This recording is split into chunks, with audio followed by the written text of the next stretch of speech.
So we talked about Sthāyi-bhāva.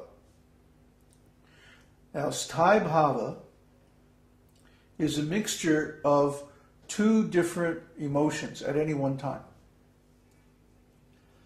And that is the mukhya-rati. Mukhya-rati means permanent ecstatic flavor.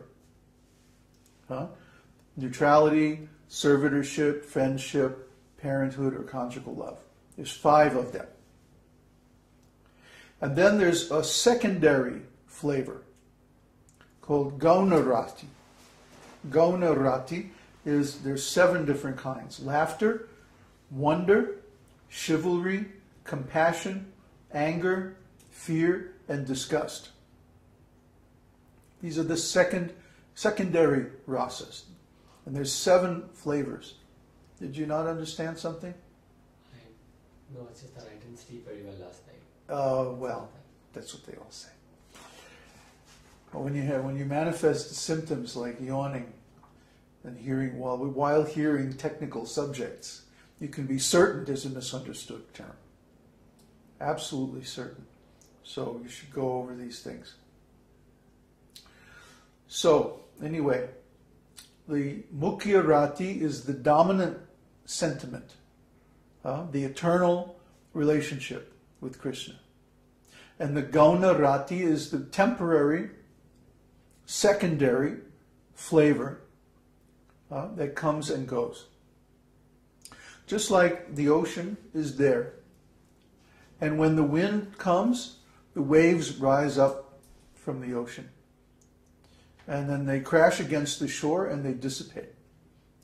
The ocean is always there. The ocean is always in its place, in its bed.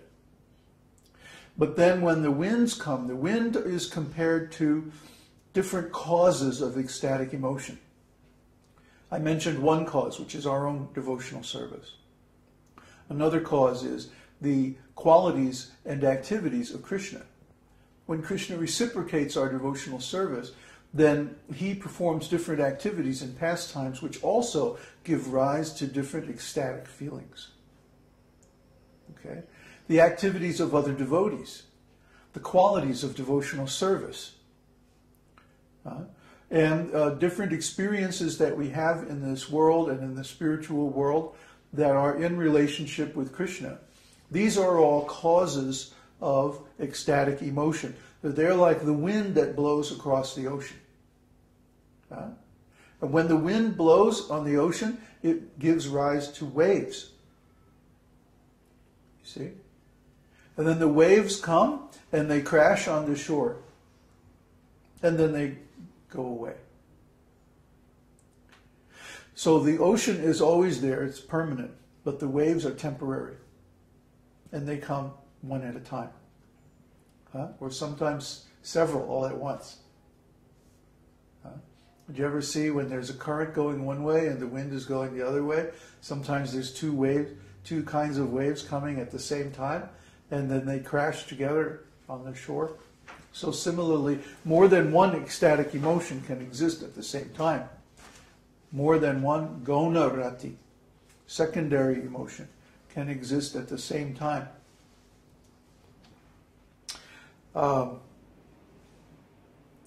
There's so many examples. I don't know which to give first. You read Krishna book, and there are thousands and thousands of examples of all of these different emotions. I'm not going to get into elaborate examples, but because there's too many of them.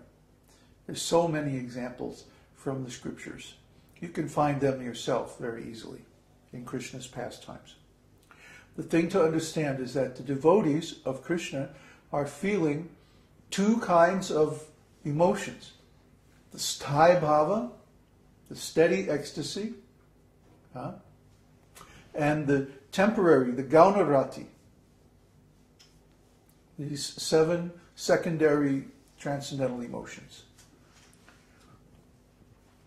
Now, let's talk about vibhava.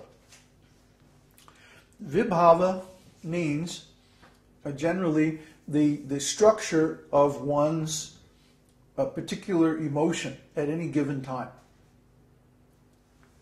vibhava, vibhava.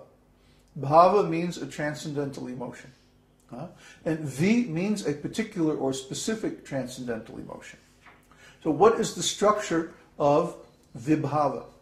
Vibhava has 4 parts. One part is udipana. Udipana.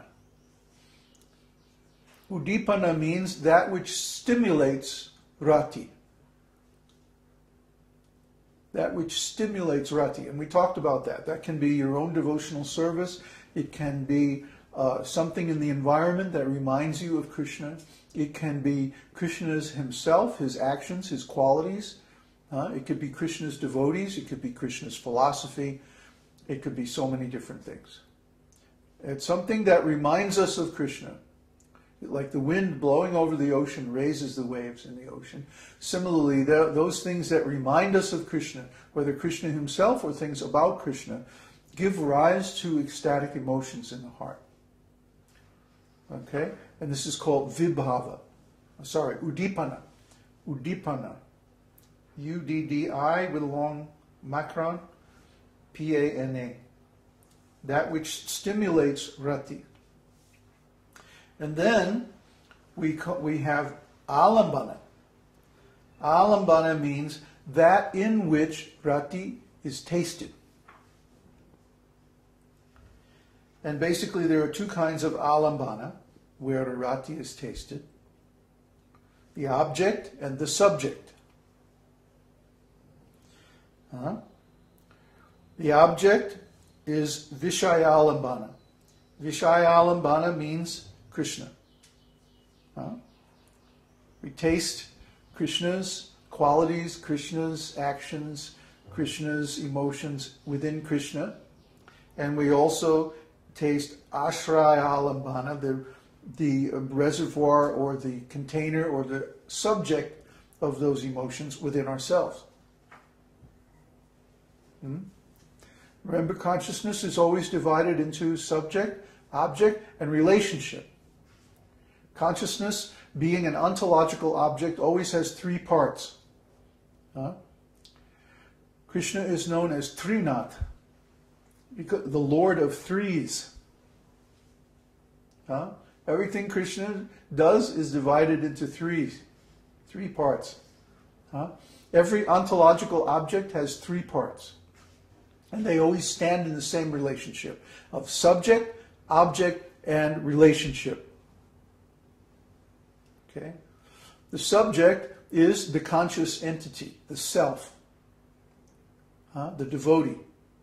The object is Krishna. And the relation between them is bhava, the transcendental emotion. So try to understand. Within every perception of transcendental quality, there are these 3 parts: the subject, the object, and the relation. That means every impression of transcendental quality within our minds, every experience of transcendental quality in our devotional service has these 3 parts: the self, Krishna, and the bhava. The subject, the object, and the relation. This is a characteristic of all ontological objects. So, vibhava, or the particular emotion that we experience at any one moment, is a combination of udipana, that which stimulates it, alambana, the container or context in which the emotion is relished. And there are 2 kinds of alambana. Vishalayambana, the object, and ashrayalambana, the subject, or the container and the object. See? The feelings that we have are contained within us. So we're called the container or the reservoir, ashraya. Ashraya means residence. Okay? The ashraya And the ashrita is the person who resides in that residence. You see? Or as Krishna expresses in Bhagavad Gita, the field and the knower of the field. Same thing. Ashraya and ashrita. And alambana means the context of transcendental emotion. So the ashraya alambana is the devotee, the self. Okay? And Krishna is the object. You see? So we can taste these emotions with reference to ourself or with reference to Krishna. It doesn't matter. They're both transcendental objects. Follow? I don't follow what it means. Speak up so everyone can hear. I'm not clear on what it means to taste